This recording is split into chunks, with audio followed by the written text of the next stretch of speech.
പശ്ചിമേഷ്യൻ സംഘർഷം അതിരൂക്ഷമാവുകയാണ്. ഇസ്രായേലിൽ കനത്ത നാശം വിതച്ചിരിക്കുന്നു ഇറാൻ. ഇതുവരെ മരിച്ചവരുടെ എണ്ണം 24ആയി. 838 പേർക്കാണ് പരിക്കേറ്റത്. വീടുകളിൽ നിന്നും 5000 പേരെ ഒഴിപ്പിച്ചു. സെൻട്രൽ ടെൽ അവീവിൽ കനത്ത നാശമുണ്ടായെന്ന് മാധ്യമങ്ങൾ റിപ്പോർട്ട് ചെയ്തു. ഇസ്രായേലിന് മുന്നറിയിപ്പുമായി ഹിസ്ബുള്ളയും ഇറാഖും രംഗത്തെത്തിയിട്ടുണ്ട്. ഇറാൻ പരമോന്നത നേതാവിനെ ലക്ഷ്യം വെച്ചാൽ പ്രത്യാഘാതമുണ്ടാകുമെന്ന് മുന്നറിയിപ്പ് നൽകി. ഇറാൻ സൈനിക സഹായം ആവശ്യപ്പെട്ടില്ലെന്നും പൊതുവായ സഹകരണം തുടരുമെന്നും റഷ്യ അറിയിച്ചു. MC നാസർ വിവരങ്ങളുമായി ചേരുകയാണ്. നാസർ, ഈ അവസാന മണിക്കൂറുകളിലും ആക്രമണം എത്രത്തോളം രൂക്ഷമാണ് പശ്ചിമേഷ്യയിൽ?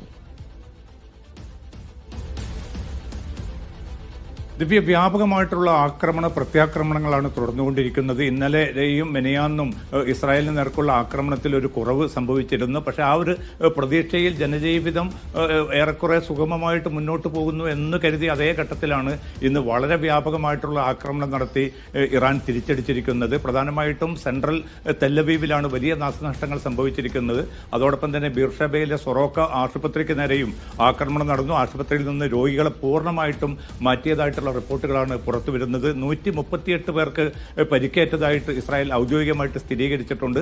അതേസമയം ആളപായം സംബന്ധിച്ച പല റിപ്പോർട്ടുകളും ഇസ്രായേൽ മറച്ചുവെക്കുകയാണ് എന്ന പരാതി രൂപപ്പെട്ടിട്ടുണ്ട്. കാരണം വിദേശ മാധ്യമങ്ങൾക്ക് കർശനമായിട്ടുള്ള സൈനിക സെൻസർഷിപ്പാണ് ഇന്ന് രാവിലെ മുതൽ ഏർപ്പെടുത്തിയിരിക്കുന്നത്. അതുകൊണ്ട് പൂർണ്ണമായിട്ടുള്ള വിവരങ്ങൾ നാശനഷ്ടങ്ങളുമായി ബന്ധപ്പെട്ടത് ഇനിയും പുറത്തു വന്നിട്ടില്ല. നിരവധി കെട്ടിടങ്ങൾ തകർന്നതായിട്ട് ഇസ്രായേൽ മാധ്യമങ്ങൾ രാവിലെ മുതൽ തന്നെ റിപ്പോർട്ട് ചെയ്യുന്നുണ്ട്. പക്ഷേ ഇതിന്റെ ഇന്ന് നടന്ന ഈ ആക്രമണത്തിന് പിന്നിൽ ഇറാനിലെ പരമോന്നത ആത്മീയ നേതാവ് ആയത്തുല്ല അലി ഖാംനെയാണെന്ന് പിന്മാറുകയില്ല. അതിശക്തമായിട്ടുള്ള നീക്കങ്ങൾ ഖാംനെയെ വധിക്കാനുണ്ടാകുമെന്നൊരു മുന്നറിയിപ്പ് കൂടിയാണ് ഇസ്രായേൽ പ്രതിരോധ മന്ത്രി ഇസ്രായേൽ കാറ്റ്സ് നൽകിയിരിക്കുന്നത്. പക്ഷേ അദ്ദേഹത്തെ വധിക്കാനുള്ള ഏതൊരു നീക്കമുണ്ടെങ്കിലും അതിനെ അതിശക്തമായി ചെറുക്കുമെന്നും അത് മേഖലയെ കൂടുതൽ പ്രക്ഷുബ്ധമായിട്ടുള്ള അവസ്ഥയിലേക്ക് വരുമെന്നാണ് ലബനാനിലെ ഹിസ്ബുല്ലയും അതോടൊപ്പം തന്നെ ഇറാനിലെ ഷിയ നേതാവ് അലി അൽ സിസ്താനിയും ഇപ്പോൾ മുന്നറിയിപ്പ് നൽകിയിരിക്കുന്നത്. പ്രക്ഷുബ്ധമായിട്ടുള്ള ഒരു സാഹചര്യം തുടരുന്നു. ഇറാന്റെ വിവിധ ഭാഗങ്ങളിൽ തെഹ്റാൻ അതോടൊപ്പം തന്നെ ഇസ്ഫഹാൻ, തബ്രീസ് ഉൾപ്പെടെയുള്ള മേഖലകളിലാണ് ഇന്നിപ്പോൾ ഇസ്രായേലിന്റെ ശക്തമായിട്ടുള്ള വ്യോമാക്രമണവും ഡ്രോൺ ആക്രമണവും തുടർന്ന് കൊണ്ടിരിക്കുന്നത്.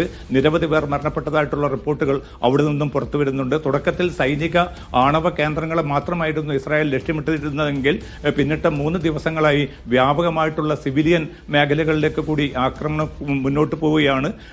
വിവിധ സൈനിക ആണവ കേന്ദ്രങ്ങളിൽ ഇന്നും ആക്രമണം നടത്തിയതായിട്ട് ഇസ്രായേൽ ഔദ്യോഗികമായി തന്നെ വെളിപ്പെടുത്തിയിട്ടുമുണ്ട്. ഇത്തരമൊരു സാഹചര്യത്തിൽ പ്രതിസന്ധി പരിഹരിക്കാനുള്ള നീക്കങ്ങളും തിരക്കിട്ട രൂപത്തിൽ നടക്കുകയാണ്. ഇതിൽ ഏറ്റവും പ്രധാനപ്പെട്ടത് റഷ്യയുടെയും ചൈനയുടെയും ഭാഗത്തു നിന്നുണ്ടാകുന്ന പ്രതികരണങ്ങളാണ്. കാരണം ഈ 2 രാജ്യങ്ങളും ചൈനയും റഷ്യയും പൂർണ്ണമായി തന്നെ ഇറാന് എതിരെ നടന്നിരിക്കുന്ന ഈ ആക്രമണത്തെ അതിശക്തമായിട്ട് ഈ 2 രാജ്യങ്ങളും അപലപിച്ചു. മാത്രമല്ല ഒരു സമാധാനപരമായിട്ടുള്ള അവസ്ഥയിലേക്ക് വരാനുള്ള ഒരു സാധ്യതയുണ്ട്.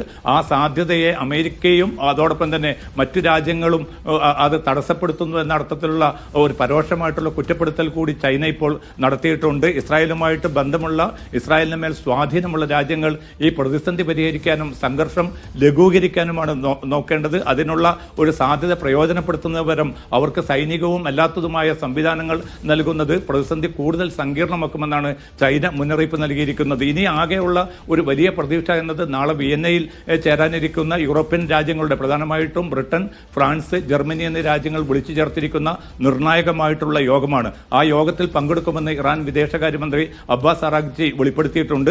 ആ ചർച്ചയിൽ കാരണം ഒരു സമാധാന ഫോർമുല രൂപപ്പെടുത്തുന്നതിന്റെ ഭാഗമായിട്ട് ഈ യുറേനിയം സമ്പുഷ്ടീകരണത്തിന്റെ തോത് നിജപ്പെടുത്തുന്നത് ഉൾപ്പെടെയുള്ള ചില നിർദ്ദേശങ്ങൾ ഈ 3 യൂറോപ്യൻ രാജ്യങ്ങൾ മുന്നോട്ട് വെക്കും. അത് ഇറാൻ അംഗീകരിക്കുകയാണെങ്കിൽ ഒരുപക്ഷെ ഈ പ്രതിസന്ധി മറികടക്കാനുള്ള വലിയൊരു സാധ്യതയായിരിക്കും രൂപപ്പെടുന്നത്. എന്തായാലും അമേരിക്കയുമായി ആശയവിനിമയം നടത്തിയതിന്റെ അടിസ്ഥാനത്തിലാണ് ബ്രിട്ടനും ഫ്രാൻസും ജർമ്മനിയും ഈ നിർണായകമായിട്ടുള്ള യോഗം വിളിച്ചു ചേർത്തിരിക്കുന്നത്. അപ്പൊ നാളെ നടക്കുന്ന വിയന്നയിൽ നടക്കുന്ന യോഗത്തിൽ ലഘൂകരിക്കപ്പെടാനുള്ള സാധ്യതയില്ല എന്ന് തന്നെ വിലയിരുത്തേണ്ടി വരില്ലേ? കാരണം ഏറ്റവും ഒടുവിലായാലും ഇസ്രായേൽ പ്രതിരോധ മന്ത്രിയിൽ നിന്നുണ്ടായിരിക്കുന്ന പ്രതികരണം നോക്കൂ, അത് ഏറെ പ്രകോപനപരം തന്നെയാണ്. ഇറാൻ ഏകാധിപതിയുമായി ഇനി ചർച്ചയില്ല, ഖാംനെയി ജീവിച്ചിരിക്കരുത് എന്ന തരത്തിലുള്ള ഒരു പ്രതികരണം തന്നെയല്ലേ ഏറ്റവും ഒടുവിലും ഇസ്രായേലിൽ നിന്ന് വരുന്നത്? ഇപ്പം അതാണ് ഏറ്റവും വലിയ പ്രതിസന്ധി രൂപപ്പെടുത്തുന്നത്. ഏതെങ്കിലും രാജ്യങ്ങൾ, ഇപ്പോൾ യൂറോപ്യൻ രാജ്യങ്ങൾ പ്രധാനമായിട്ടും ഫ്രാൻസ് വളരെ ശക്തമായിട്ടുള്ള ചില നീക്കങ്ങൾ നടത്തിയിരുന്നു. അതിന് ഇസ്രായേലും അതോടൊപ്പം തന്നെ ഇസ്രായേലിന് വേണ്ടി അമേരിക്കയും ചേർന്ന് അത് തടസ്സപ്പെടുത്തുന്ന ഒരു സാഹചര്യമാണ് രൂപപ്പെട്ടിരിക്കുന്നത്. എങ്കിൽ പോലും യൂറോപ്യൻ രാജ്യങ്ങൾ കുറെ കൂടി ശക്തമായിട്ടുള്ള നീക്കങ്ങൾ നയതന്ത്ര തലത്തിൽ നടത്തുന്നുണ്ട്. പക്ഷേ നേരത്തെ സൂചിപ്പിച്ചതുപോലെ തന്നെ ഈ ഇസ്രായേൽ പ്രതിരോധ മന്ത്രി ഇസ്രായേൽ കാറ്റ്സ് നടത്തിയിരിക്കുന്ന പ്രഖ്യാപനം ഒരു നിലക്കും ഖാംനെയിയെ ജീവിച്ചിരിക്കാൻ അനുവദിക്കുകയില്ല. അദ്ദേഹത്തെ വധിക്കാനുള്ള ഒരു തീരുമാനം തങ്ങൾ നടപ്പാക്കുമെന്ന ഒരു വളരെ പ്രകോപനപരമായിട്ടുള്ള ഒരു പ്രസ്താവനയാണ് ഇസ്രായേൽ പ്രതിരോധ മന്ത്രിയുടെ ഭാഗത്തു നിന്നുണ്ടായിരിക്കുന്നത്. അത് മാത്രമല്ല ഖാംനെയിയുമായിട്ട് ഒരു അർത്ഥത്തിലുള്ള ഒരു നീക്കുപോക്കിനും നാസറിലേക്ക് വരാം. ഇപ്പോൾ